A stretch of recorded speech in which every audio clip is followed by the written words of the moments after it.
kuri ibintu nka biriya ariko mpangurega manze ngusenge nta kibazo nsenge amasengesho yange sura yarwanye oya ntago nyarwanyije aho kansengera mwami Yesu Kristo w'i Nazareti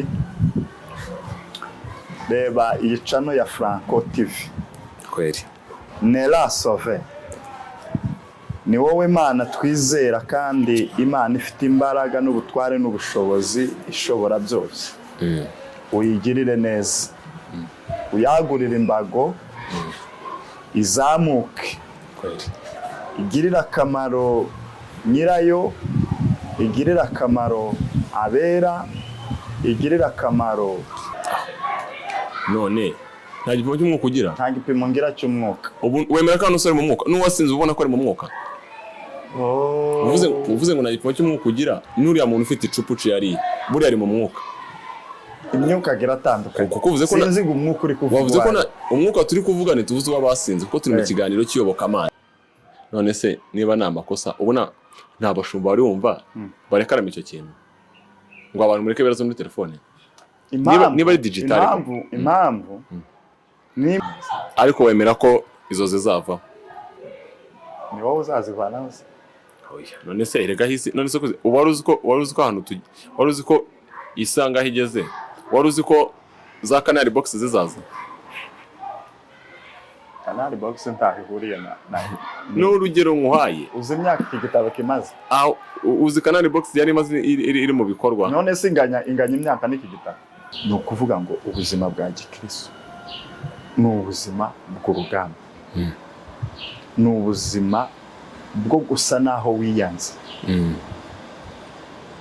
ariko icyo rero twe turusha abandi gusezera gukora ubukwe ko tuzabukora ese tubyitegure cyane ubwo duherukana umwaka ushize warambwiye ati Franco uyu mwaka ugura ikote ndarigura warakuze sitaryo arariguze ntiwaribonye iyo nambaye kubwa bwa Fred ryari ry'ubukwe bwa Fred ryanjye ryo kubwanjye ndurari twitegura uyu mwaka cyangwa abadukurikiranye ntumvise amakuru ngo wari shehe waje gufata umwanzuro wo gusenga isaha gute menye amakuru bwa mbere 2018 nibwo wamenye oya nkumenye nakomeye 2018 ntabwo nakomeye kubitana niyo nkuru gusa nyine najyaga nkona reka mbasuhuze mbifuriza amahoro y'Imana wowe ukunda cyangwa se kurikirana Franco Films TV nizere ko mumeze neza aho muherereye mu nce z'isi zigiye zitandukanye abari muri Amerika abari i Burayi abari muri Australia ndetse n'abarangaha hafi muri Afrika nkubwire ngo waramutse cyangwa wiriwe nizere ko Imana ikikurinze abarwaye Imana ibakize ababuze ababo Imana ibakomeze abari mu bibazo bigiye bitandukanye Imana ibasange kuko Bibiliya nivuga ngo ibyago n'amakuba ku mukiranutsi nibizabura ngo ariko Uwiteka azamukiza muri byose twizere ko mumeze neza rero kandi Imana ikibarinze imbere ya kamera rero cyangwa se imbere ya screen zanyu muri kubona umuntu ntago muvuga arivuga watangiye gukurikiye murakoze yego ku mazina nitwa Kwizera Bosco Mombaje umuyumbe nagare ryawe umuyumbe ni izina rusange ese tuteye twajya mu kiganiro indani umuyumbe si ibyawe ntabwo ari izina ryawe ni izina rusange ntabwo ari ryawe biri personal ntabwo ari ryanjye riri personal ni izina rusange nijye usangiyeho n'abandi nawe uri umuyumbe ngende umukameraman ngende mu YouTube none se wowe cameraman ni izina ryawe bwite cyangwa no kuvuga ngo no kuvuga ngo ngiye cameraman ni umwuga nkora no kuba umuyumbe se ni umwuga tubishyire muri kariyeri ni umuhamagara ngere mvuze ko mpamvu ndi umukameraman muri rusange nuko iyi ni kariyeri ubwo ubuyumbe niba ari umwuga abantu baratubwira muri commentaire ntabwo ari umwuga ni umuhamagaro okay nizere ko meze neza hari haciye iminsi tutabonana nabonye waragize accident ejo bundi pole kabisa pole rwose murakoze ntwaye pole cyane rero tutarajya kure usanze mfite topic muri iyi minsi ivuga ku guhinduka tugize imitima mishya. Ese iyo bavuze ku guhinduka wowe wumva iki? Pari raporo n'ibintu biri hanze, iyo bavuze guhinduka wowe wumva iki? Ushobora guhinduka uva ku cyiza ujya ku kibi, byose birashoboka. Wowe iyo bavuze guhinduka wumva iki? Iryo jambo ryo guhinduka kwanza barikuye hafete umuntu agira topic yashaka gusangiza abamukurikiye. Wowe iyo bavuze guhinduka wumva iki? Ni topic iri biblique. No muri biblique irimo kuko ni icyanditswe ni Pako ni Paulo wabivuze ngo muhinduke mugize imitima mishya. Niyo mpamvu nakuzanye ngo bisobanure. Nge byarananiye kubisobanurira abantu. Niyo mpamvu urahango ngo dufashe. Akoze. Ni byiza kuvuga ibintu wumva kandi usobanukiwe. Yego. Iyo Bibiliya ivuga ngo muhinduke mugize imitima misha, hari ijambo rivuga ngo mugire wa mutima wari muri Yesu Kristo. Bawuvugaho ibintu byinshi. Ni umutima wagiraga urukundo, wagiraga imbabazi, utarizirikanaga, wazirikanaga abandi. Ni umutima wari umutima mwiza. Yego. Iyo bavuze rero ngo muhinduke mugize imitima misha, baba bavuze ngo nimba wari uri mu kibi kivemo tangira ukora ikiza. Aho ni bibiliya ariko ngo ni muri Bibiliya, aho uri kuri Bibiliya. Yes. Nimba wari mu ngeso mbi hinduka uge mu ngeso nziza. Kubera ko ijambo ry'Imana ritubwira ko Yesu nta kibi yigeze akora, kandi ijambo ry'Imana riduhamagarira gusa na Yesu. Ntabwo rero wavuga ngo usa na Yesu ukiri mu ngeso mbi, ugikora ibibi, ugikora ibyaha. Nitegeko ko umuntu asa nka Yesu. Umuntu wese wizeye Yesu Kristo umwami n'umukiza w'ubugingo bwe agomba gusa na Yesu. Ndetse no ngo abatarakizwa nibasa nka Yesu. Kandi buri yubegereye nabo bakubwira ko ngo baremwe mu ishusho y'Imana. Egare urumva ko nyine basa nka Yesu. Kandi wowe uvuze ko umuntu wakiriye Yesu ari umuntu usa nka Yesu. Yes. Ndetse no kuvuga ngo guhajemo itandukaniro. Utarakira Yesu ugasa nka Satani. Icyo bivuze. Ntabwo mvuze ko asa na Satani. No, ugasa nkande. Asa nka papa wese. Asa na twese dusa nka ba data. Twese usa na so. Oya, twese ubwo turasa nka ba data. Kuko nujya kuvuga ngo umuntu wakiriye Yesu ni usa nka Yesu. Ubwo nuko ngaba bataramwakira basa nka Satani. Ubwo arabahajemo turaduteje intambara hagati y'abantu babiri. Ntabwo ariko navuze. Navuze ngo guhinduka. Ni ukuva mu murongo wari urimo utari mwiza ukajya mu murongo mwiza.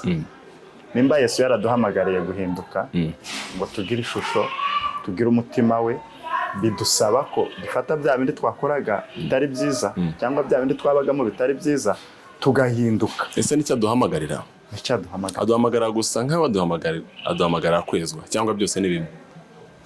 Biruzuzanya. Biruzanya. Yego. Gusa nawe no kwezwa biruzanya. Gute? Kuvuga ngo gusa na Yesu. Gusa na Yesu. No kwezwa. Ni amajambo abiri atandukanye mu mvugo ariko asa naho asobanura ikintu kimwe. Uraba ugiye kuducanga aho ngaho rero. Uraba ugiye kutuzingazinga ngo nka wa mugabo twe dufite nawe witwa Huduma. Niyo wajyaga avuga ikintu akakuzinga akagusigamo hagati. Nujya kuvuga ngo gusa no kwezwa uraba udusize ahantu. Kandi dushaka ko dushyiraho umucyo kuri buri kintu cyose kiranga. Afite no kuvuga ngo kwezwa birasa no gusa bivugwa kimwe nko gusa na Yesu. Biruzuzanya ariko si bimwe. Abantu muri commentaire muze kugira icyo mubivugaho. Afite no kuvuga ngo twagiye kuri topic yacu ivuga ko guhinduka tugize imitima mishya. Ese bijye bishoboka ko cyangwa ko birashoboka ko umuntu yaba mu rusengero yarahindutse ariko ataragize umutima mushya? Yarahindutse ariko mentality itarahinduka.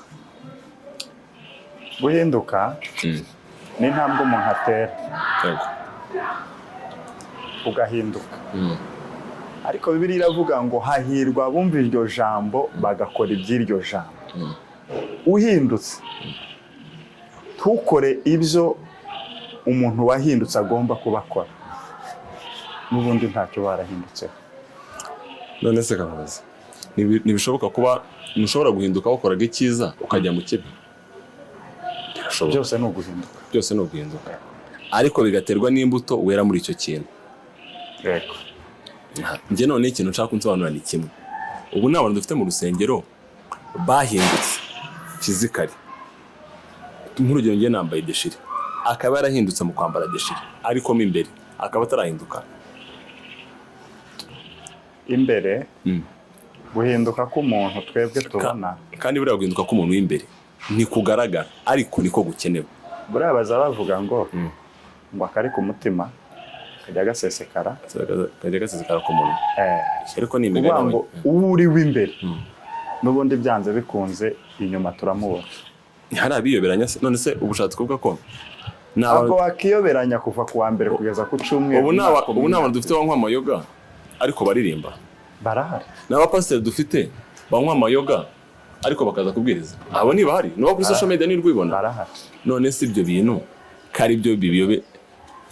Nuko rajya nsoma Bibiliya cyane, ariko ne kubwira nko kubera ko utayiso. Kubera ko utayiso. Akazi kenshi niyo mpamvu nakuzanye ngo mfashe. Iyo mbanzi kuririmba na kukuririmbira indirimbo ivuga ngo ntacyo tuzireguza. Nta kazi kenshi wogira kakubuza gusoma ijambo ry'Imana. Nta mpamvu n'imwe, ntago waba bize bingana gute ku buryo waburira umwanya Bibiliya. Ese ujya wemera ko ikintu cyose ari umuhamagaro? Ni umuhamagaro. Nujya ubona ko ujya usenga isaha igashira, njye minota 5 mba nsengeye ibintu byanjye byose mbisoje, cano ibintu byanjye byose mbisoje. Bibiliya iravuga ngo kwitoza kugira umumaro. Nta uvuka azi gusenga amasaha 5.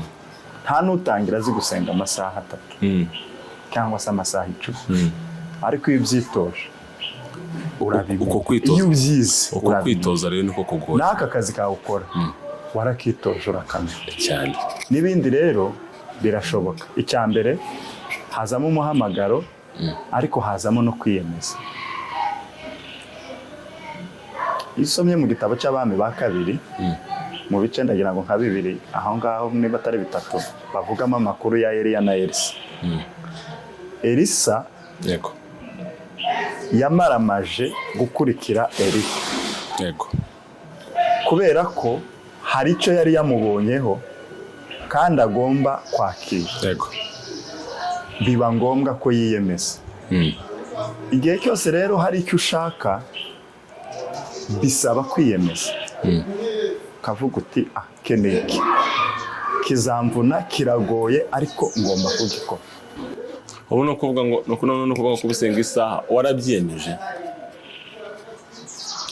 Ijambo ry'Imana riravuga ngo dushobozwa na Yesu Kristo duha imbaraga. Nese uko nkubaza uba ahangaho ugeze byanze bikunze, ntihaba harabuze nk'umuntu kubwira ngo hari umuntu umwe yigeze kumva, yigeze kuvuga ngo umuntu akunda guteza haleluya mu rusengero.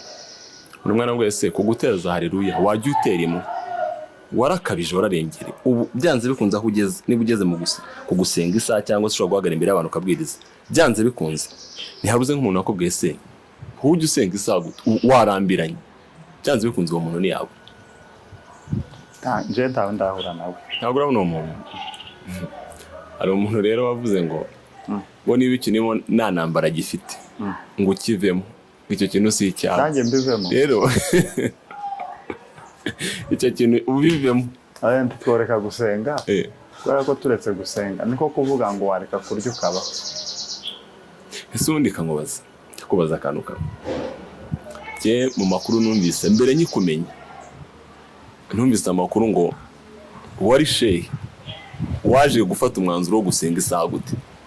Menya amakuru bwa mbere 2018 nibwo wamenye. Oya nkumenye, njye nakomenye 2018. Ntabwo nakomenye. Ubona ko kubitana niyo nkuru. Gusa nyine najyaga nkona ku makamera rimwe na rimwe. Ariko 2018 nibwo nukubitanye niyo nkuru. Nongera kuyumva 2020 turi Rwamagana mu giterane cyo gushima Imana uvuga ko ari shehe mayo makuru kuko bigeze kuvuga ngo kuba uri shehe ngo ukabivamo ngo ukaza mu murongo wa henda witaye wa gikristo waki ko nyine byumvikanye ngo ni ibintu bigoye kandi ngo byanze bikunze ngo baragukurikirana tu ngo bakakugarura ku ngufu niyenda wasanga hari dosiye kuri inyuma bakiri kugukurikirana. Ntabwo nari shehe ariko ntabwo nigeze mba shehe, sinari na shehe. Ariko wari umusilamu nabaye ntagize ngo nivuge ko utari we. Iyo video ndayifite. Hari ubuyisilamu hakaba n'ubushehe, hari ubukristo hakaba n'ubupastori. Ibyo byose turabikoraho ku bukristo no kuri ubupasiteri. None nshaka ko mbwira ukuntu ese byagutwaye imbaraga zingana gute kuva ku urambaza kuva ku Islam kugira ngo ugere ku bukristo. N'urugendo ndabizi ntabwo kuko ngiye numvise ubu buhamya watanze. Shaka umbwireho gato ni dutinde ko dufite ituntu twinshi two gukoraho. Nta mbaraga bisaba. Ni Yesu. Yego. Amaraso ya Yesu iyo yakugezeho biza byoroha birikora. Yego.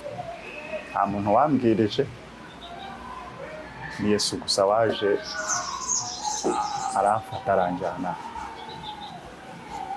Ese twize bakubwiye ngo turaguha umushahara ushaka wose.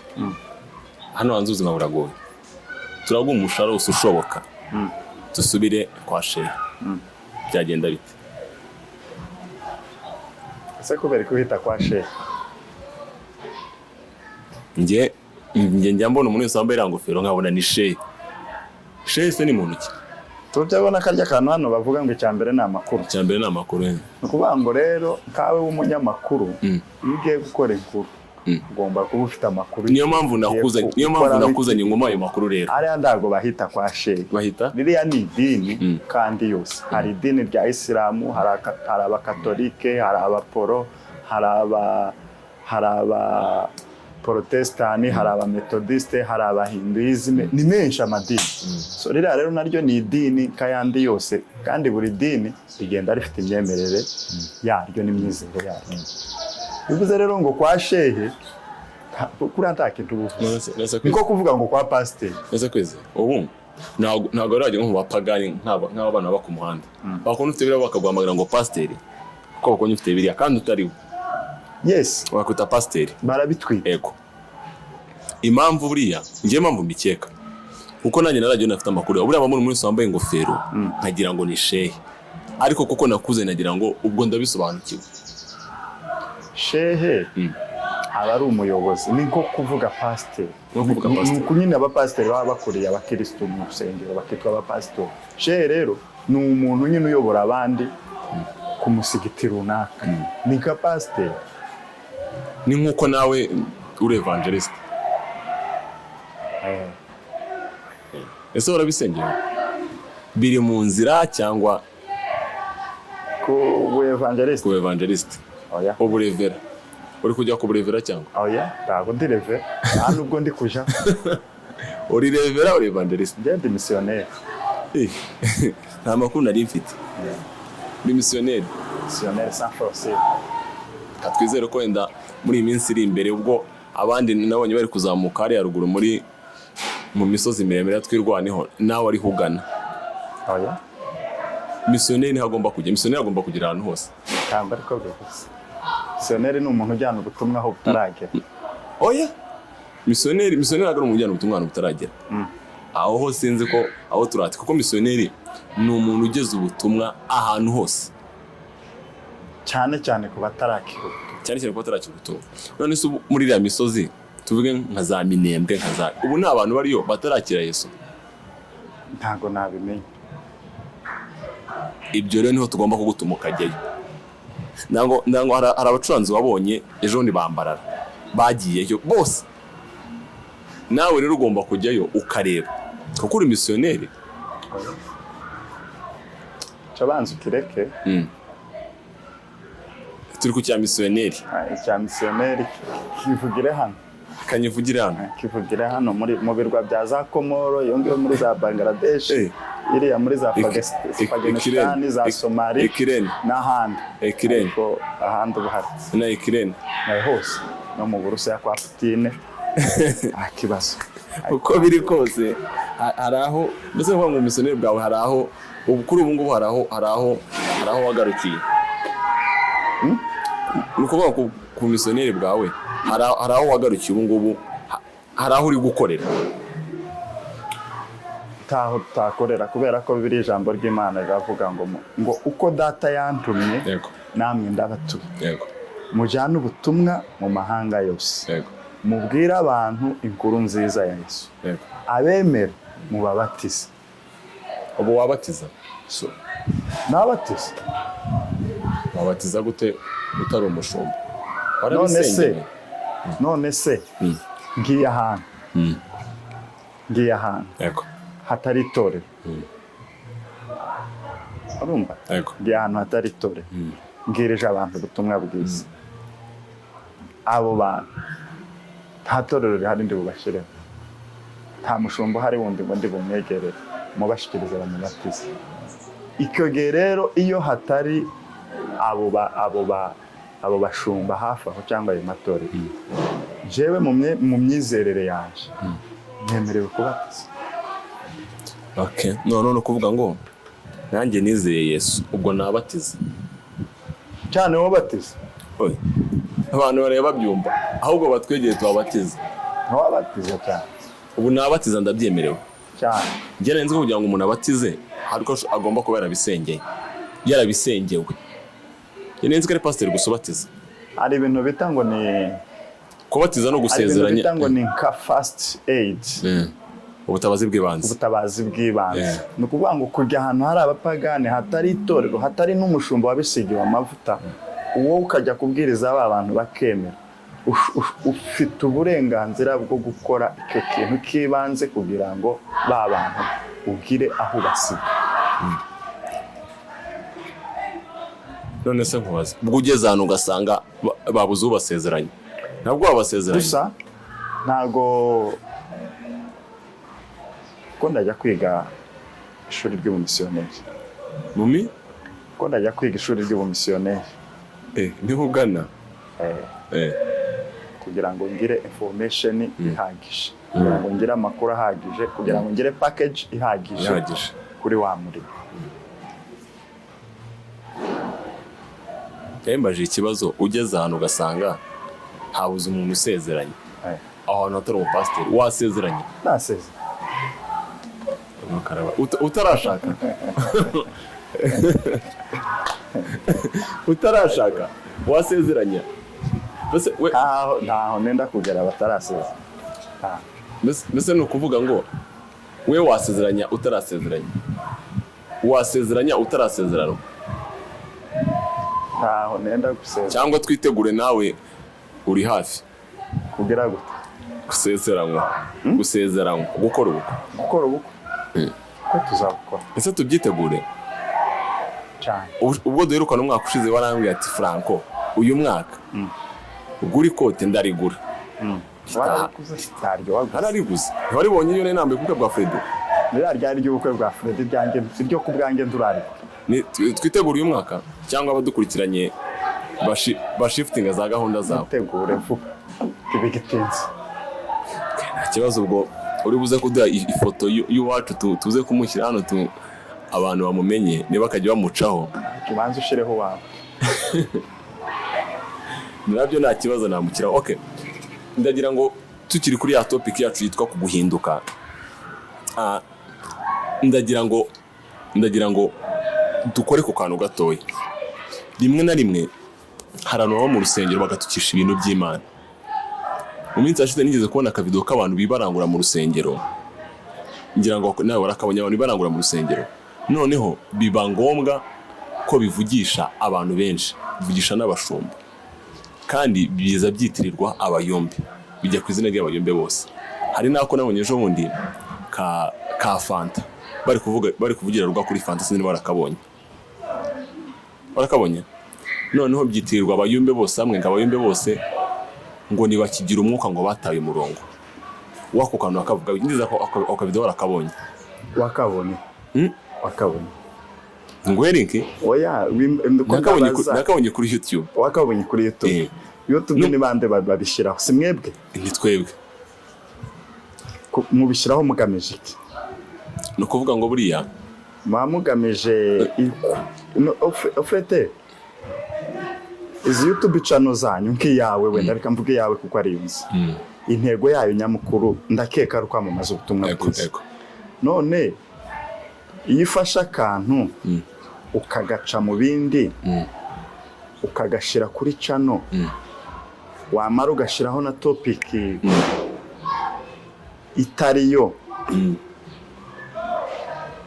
wowe ubukiri mu ntego yawe nziza yo kuvuga ubutumwa yo kuvuga ngo nujya muri ibyo ngibyo nanjye nshobora kuvuga ngo buri ufashe mikoro ukajya ku gatuti ukabuze ko ari ibintu bivuge personal biri bugiye icyo byangiza ubukiri muri uwo murongo kandi wibuke ko bajya bavuga ngo afite twe iyo tubivuze abantu baravuga ngo bari mu mwuka nyine mwebwe kandi muba mu mwuka muba mu mwuka none kubera iki turadu content mu dusharinga kandi mukadusharinga mushizemo imbaraga cyane ntabwo dusharinga dushizemo imbaraga kubera ko ntarabona akajambo keza umuntu yavuze cyangwa akantu keza umuntu yakoze mukagaca mukagasharinga none ubu nta kintu cyiza warabona kuri channel yanjye nta kintu cyiza warabona kamaza kwanza mbanze ngusengere kugira ngo umwami Yesu abane nawe mu kazi kawe ukora ka buri munsi ugutanga ibintu bifite ireme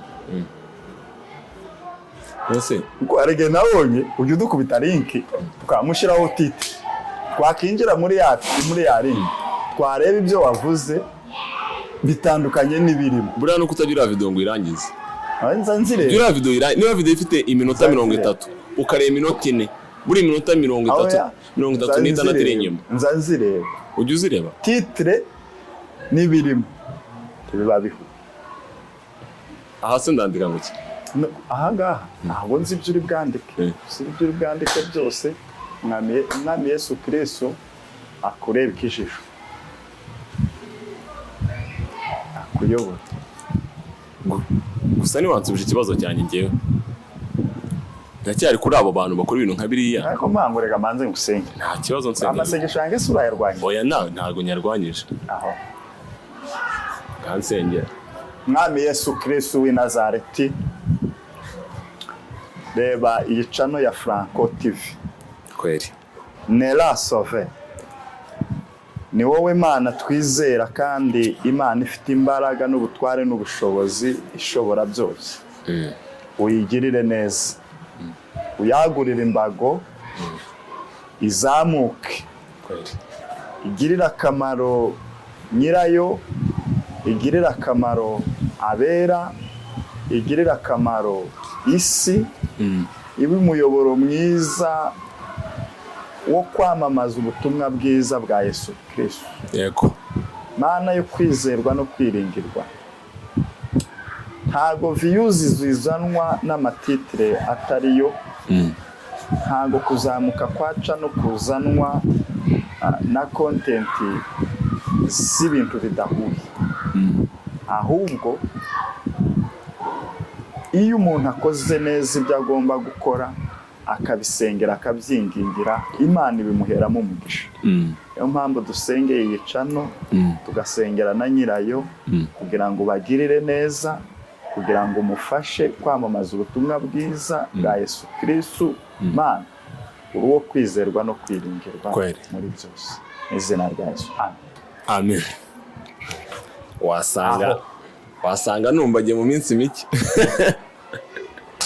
sibuka gito ndaritanga ndacyona nimero yawe abantu batangira ngaho nsubiza ikibazo cyanjye ikibazo ki nayo mfite ikibazo kivuga ngo bari abantu bakora biriya bintu kuko hari n'abajya bikora batari abayumbe bikitirwa abayumbe bose ese nka uri umuntu afashe kari akana agafata fanta akavugira uruga wemeza ko aba ari umwuka ni umwuka ngewe nta gipimo ngira cy'umwuka. none nta gipimo cy'umwuka ugira? Nta gipimo ngira cy'umwuka. Ubu wemera ko hano usore mu mwuka n'uwasinze ubona ko ari mu mwuka? uvuze ngo nta gipimo cy'umwuka ugira, n'uriya muntu ufite icupa uciye ariye buriya ari mu mwuka. Imyuka agira atandukanye kuko uvuze ko sinzi ngo umwuka uri kuvuga. Wavuze ko umwuka turi kuvuga ntituvuze uw'abasinze kuko turi mu kiganiro cy'iyobokamana. Uri kuvuga umwuka? Kuvuga umwuka wa uwo nyine uri ujya wuzuye. nawe hari nk'akavido kanigeze kubona watiye siporo, sinzi iyo video sinjye wayaprodinze ni kera aciyeho nk'umwaka urashize. Ujya watiye siporo neza none wo kwizera hako nyine njye kuko ibyo byo gukritika simbibamo kuko nanjye nyine mujye mureba ikiza. Mujye mureba ikiza. Ese kwizera ikiza ni ikiye kuri wowe? Uvuze ngo turebe ikiza ni ikiye kuri wowe? Mujye mureba ikiza. Ikiza ni ikiye kuri wowe? Ubuzima bw'umuntu yego habamo amakosa menshi. Hano umuntu w'intungane kuva ku wa mbere kugeza ku cyumweru. Mu buzima bw'umuntu habamo amakosa menshi. So rero uko wa muntu akora amakosa hari n'ibyiza akora. Yego. Ikingenzi rero si ukwita ku makosa ahubwo ikingenzi ni ukwita ku byiza. Yego. Naho amakosa yo arahari, sinavuga ko amakosa arahari, ariko siyo twitaho cyane, ahubwo twita ku gukora ibyiza kugira ngo byungure abandi. Nimba rero uyu munsi wenda ncitswe kavuga akantu katariko cyangwa nkakora akantu katariko, ntabwo biba bivuze ko isi ishize. Biba bivuze ko isi ishize. Erega ushobora kudekona uyu munsi ariko se n'ejo wadekona icyumwe cyose kigashira udekona.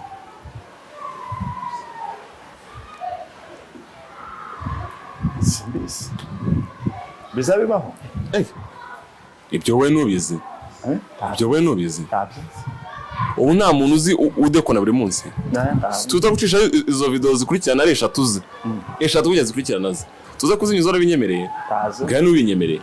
Tabyonze. Inze kuzinyuzaho. Wembwa sinonabona n'umwanya wo kureba ibyo. Jewe ndi mu materaniro. Bajya bavuga ngo je nakanujya. Reka nkubwire. Jewe ndi mu materaniro. Mba focusinga ku ntego yanzanye mu materaniro. Niyo mpamvu ndabona n'umwanya wo kwita ku makosa. Icyo ngewe mba focusingaho cyane ni intego yanjye mu materaniro. Ese ko naje hano naje gukora iki? Niki cyanzanye? Ndashaka iki? Ni ukuvuga ngo ibyo ngibyo iyo ntego yanjye yo kuja mu materaniro. Nta mwanya nabona wo kujya kwita ku bindi. Bandi bize. Abo rero nabo nibo wajya kubaza ibyo uko nibo baba babyitaho banabire. Oya, ko biri ravuga ngo turi ingingo zigira gute? Zunganirana. Aya. Uvuze ngo jambo ntahori. Ndigusomere. Ndi nsomere ntahori. Ntabwo niba uko wariri ariko nibuze kuri kurebera. Ingingo zunganirana. Ntahori ba. Rivuga ngo iki? Ntahori. Rivuga ngo iki? Niho uzi gusoma Bibiliya? Ndizi. Iryo jambo nta nurizi. Gusyo nakubwira cyo. Ubu kugaragaza intege nke za mugenzi wawe. None se ubonye mugenzi wawe afite intege nkeya ukajya kumukebura. Kandi wavuze ko ngo uri busy. Ubonye umuntu udekunye mu materaniro ntabwo wamwegera. Simvuze ko ntamwegera. Ariko uburyo namwegeramo ntabwo ari bwo buryo wowe wenda utekereza ko namwegeramo. Kuko Bibiliya iravuga ngo mugenzi wawe nako umugaruzi neza. Umugaruzi neza.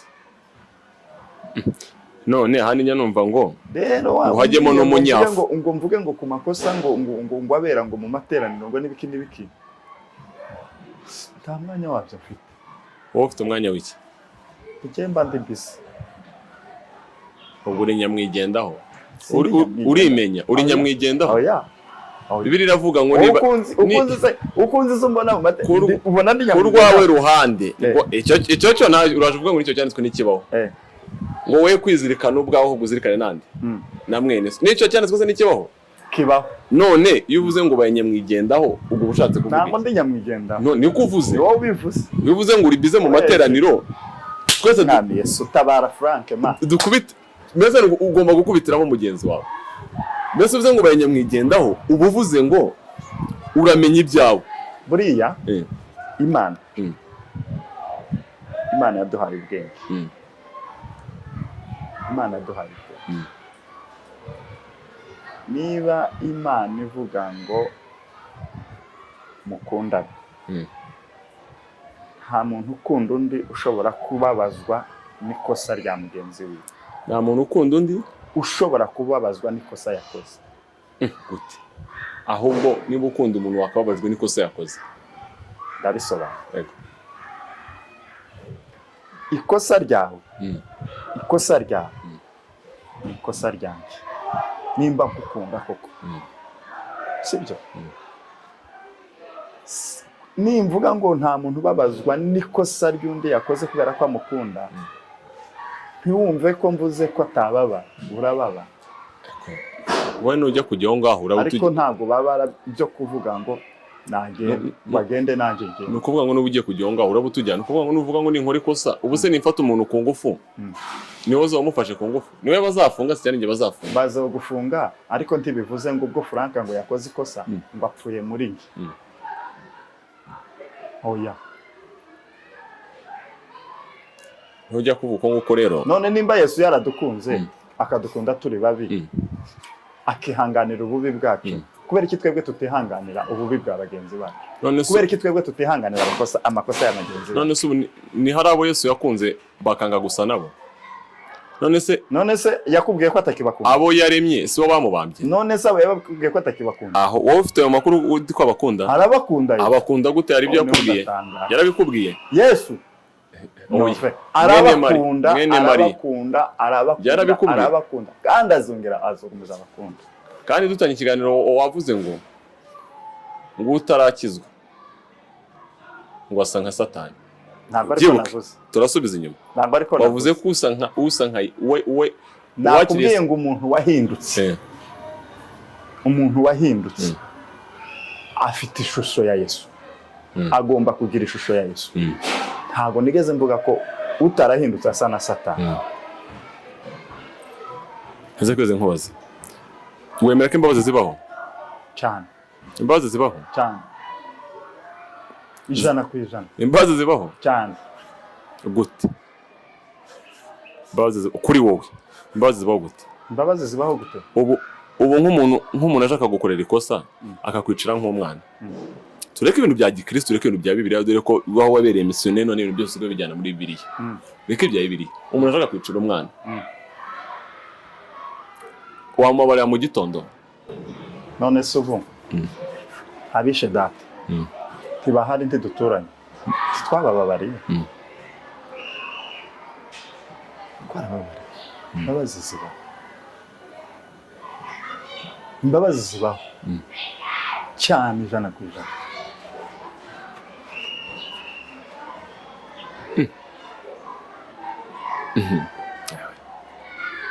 Bibiliya iravuga ngo nimutababa, noneho ku bakristo ni n'itegeko kubabara. Kubera ko Bibiliya iravuga ngo nimutababarira na data wo mu ijuru ntazababarira. Ntazababarira? Ryari? Biri biblique. Ryari? Biri biblique. Ntazababarira? Mbigusomera. Binsomere. Ntazakubabara igihe wacumu, igihe uzakorera icyaha se. Nimutababarira na data ntazababarira. Mbigusomere. Aho wabereye missionnaire noneho byarakaze. Somera kabisa. Matayo 6:15. Matayo 6:15.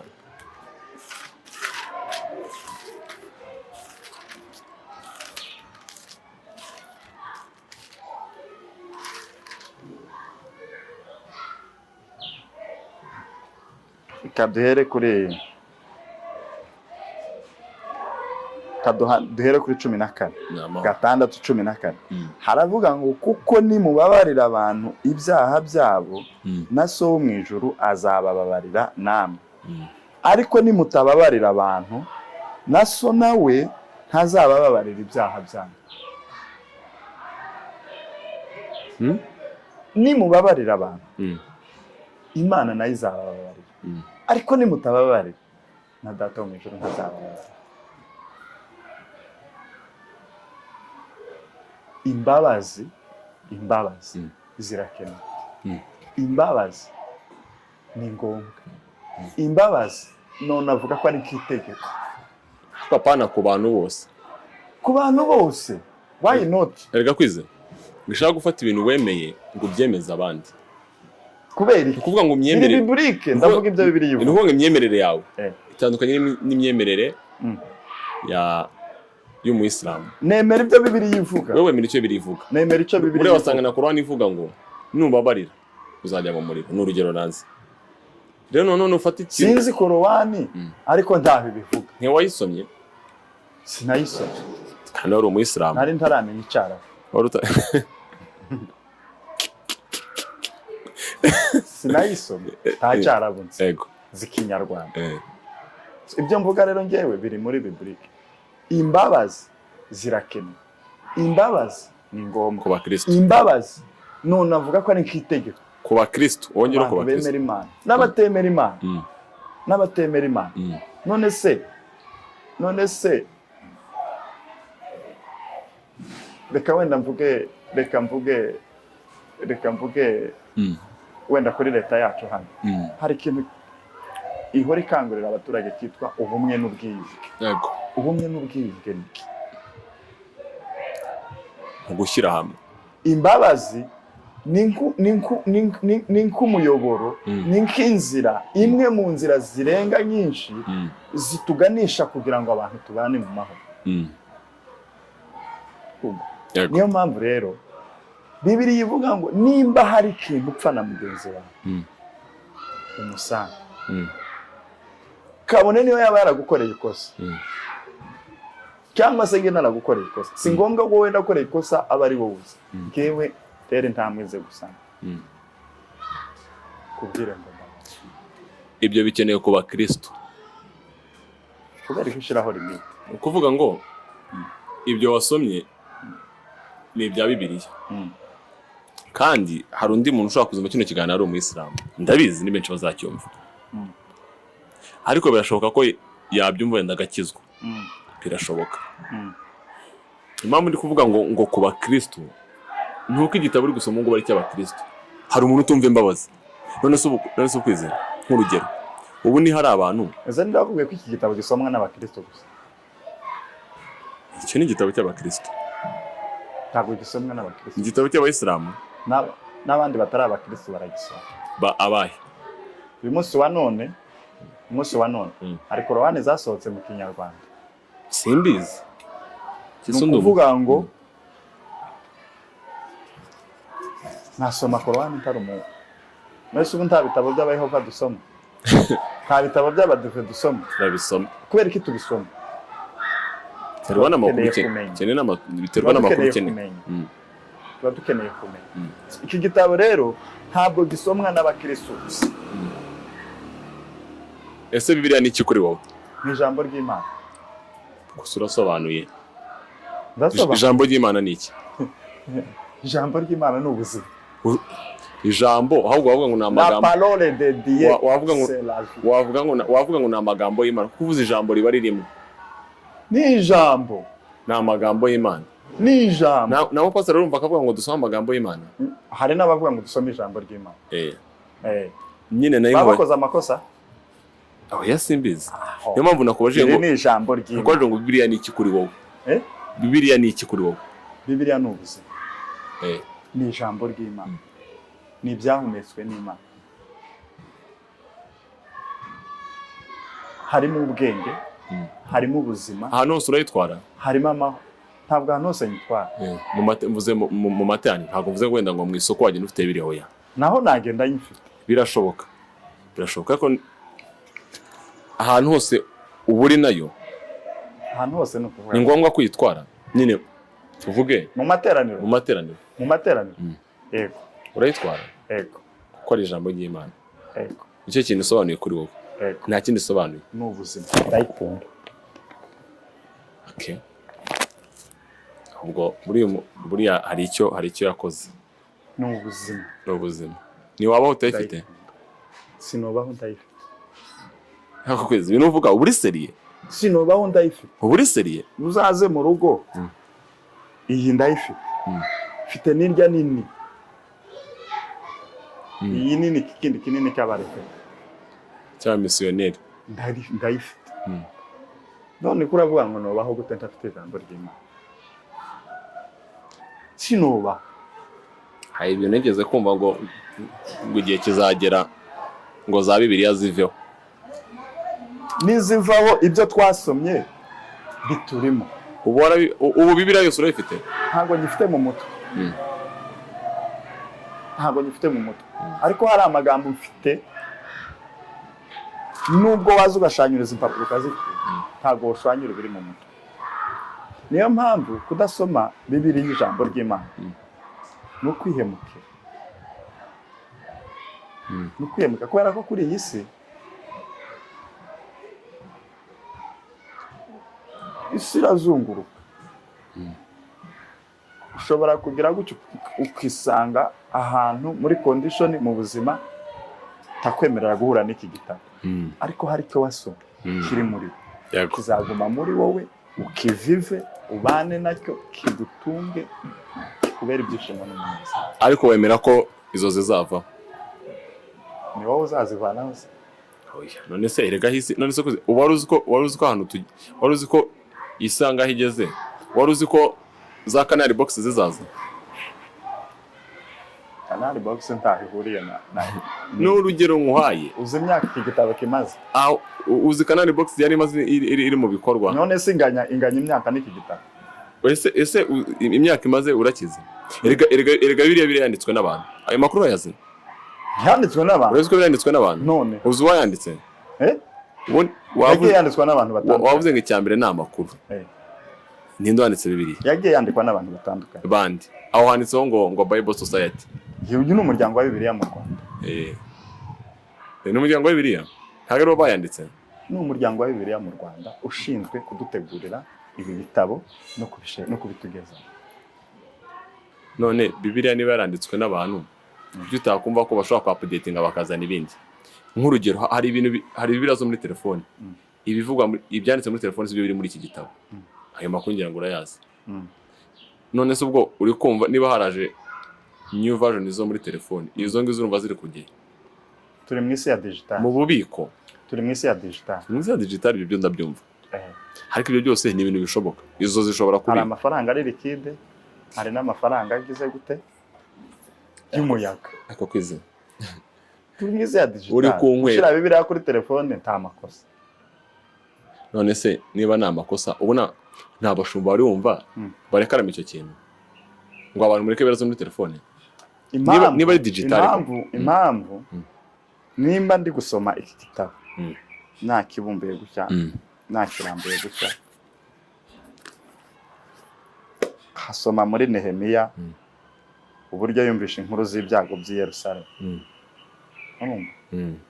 ni ukuvuga ngo ubu ndi muri iki gitabo ariko muri telefone inza nsoma nja muri app ya Bible nkayifungura kaja mu gitabo naba wenda nkisoma hagahita hamanuka agakuru hagahita hamanuka kandi kantu wenda ko kuri WhatsApp ko kuri TikTok ko kuri Instagram kakabagize gute karanderanje hakaba n'igihe biba ngombwa ko mbanza gufunga nkajya kureba bya bintu urumva niyo mpamvu Bibiliya yo muri telefone kugira Bibiliya muri telefone si bibi aravuga ko ari bibi ariko ni byiza mbese no kuvuga ngo wowe urebishyigikiye urabanyomoje babyumve ntago mbanyomoje abantu bose abashumba bose bavuga ko birazo muri telefone atari nziza banyomoze oya banyomoze oya nusa naje kunyomoza oya naje kunyomoza no kuvuga ngo ntango naje kunyomoza no kuvuga ngo wowe ugomba kuvuga ukuri kwawe kandi buriya umuntu nutavuga ukuri nk'umukristo nk'umuntu w'umugabo ejo sinimugora Senede yatubwiye ngo ngiyo uje kumwegera ngo ukamubwira umuntu rimwe kabiri ngo bwa gatatu akubwira ngo tugende kumubaza uko niko kuri nawe rero kuvuga ngo unyomoje abantu bose bajya bavuga ko biraza muri telefone atari nziza. Ntabwo mbanyomoje. Ukoze iki? Bafite impamvu babivuga. Nta mpamvu. Ntabwo mwiza. Wowe vuga ikintu cyawe n'umuntu wacyumva cyamugira akamaro. Kuko icyambere nama nuvuga ikintu ukavuga ngo hari utinye ubwo nyine urabutinye nturi buvuga uvuze ukuri hari ikintu ubusize. Ntabwo ntinye nta nubwo mbanyomoje nta nubwo ngiye kuvuga ibintu byose bigira umumaro. Telefone zidafitiye umumaro kandi amapplication ari muri telefone afite ibyo agenda amarira abantu.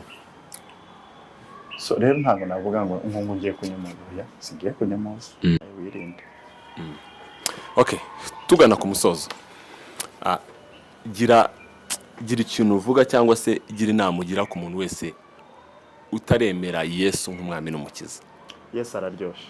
Yego, ndabizo zadukurikirana mu magambo agira abiri. Nuvuga ngo Yesu ntago bazabyumva neza kuko wowe afite aho yagukuye afite naho yakugejeje bite n'ubuhamya bwawe.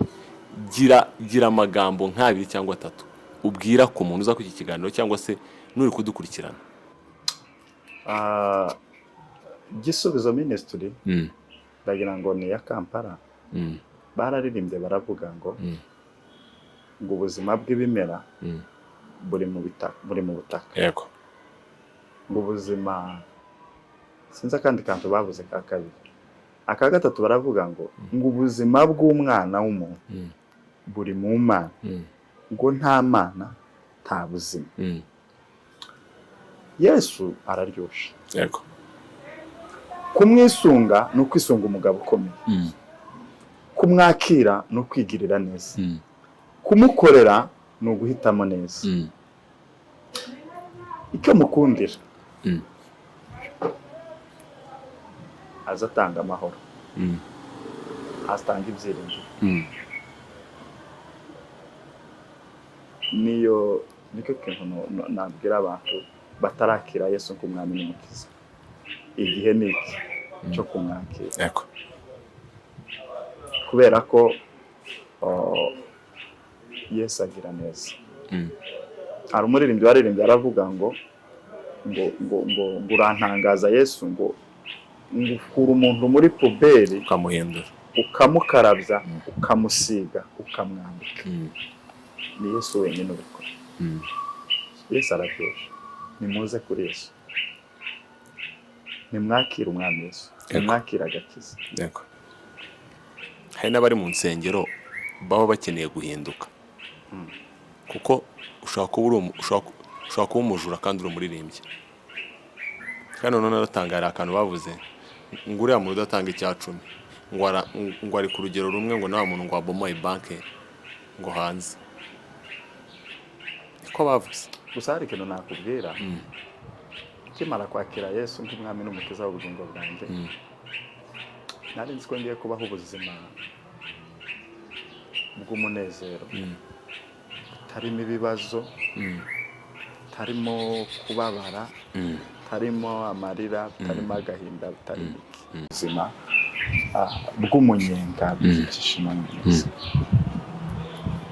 Ariko maze gusobanukirwa ijambo rivuga ngo uwaba atinyutse ibyago n'amakuba naze. Uwaba atinyutse ibyago n'amakuba naze. Ndeba abagabo bose bari muri Bibiliya babaye abagabo nta muntu n'umwe wigeze abaho ubuzima bw'umunezero. Ni ukuvuga ngo ubuzima bwa gikristo ni ubuzima bw'urugamba. Ni ubuzima bwo gusa naho wiyanze. Ariko icyo rero twe turusha abandi ni iki?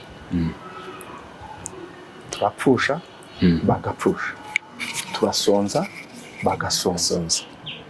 Duhura n'ibibazo nabo bagahura nabyo. Tugurira mu masoko amwe. Tuba mw'isi ariko ikintu tubarusha. Yego. Iyo dufite ibibazo tugira ibyiringiro. aho ari kurira ko ararerera umuntu ejo mu gitondo impundu zikavuga. Nimba mburaye uyu munsi ngira ibyiringiro ko ejo nzarya. Niba nambaye uyu munsi ngira ibyiringiro ko ejo nzambara. Nimba ikintu kitameze neza uyu munsi ngira ibyiringiro ko ejo kizamera neza. Ariko hari abandi batagira ibyo byiringiro, ahubwo bakagira gute? Bagatera intambwe yo gukora iki. Ndabahamagara ngo muze kwa Yesu. Muri Yesu hararyoshe, hari ubuzima. Reka tugane ku musozo. Tugushimira cyane wakoze, ariko twemereye ko ibintu byose byavugiwe hano nihagira commentaire ziboneka uzaza kuduha part 2, uzaza kuduha igice cya kabiri. Commentaire zizaboneka turashyiraho nimero zawe, cyangwa se abazabishobora bazakwandikira inbox. Ushaka kutagaruka kubera impamvu ze runaka, cyangwa kubera ko wabaye missionnaire, cyangwa hakaboneka indi part 2 uri nkaho Bangladesh tukakubura, ariko turatanga nimero zawe kugira ngo uzagukina azakwandikire.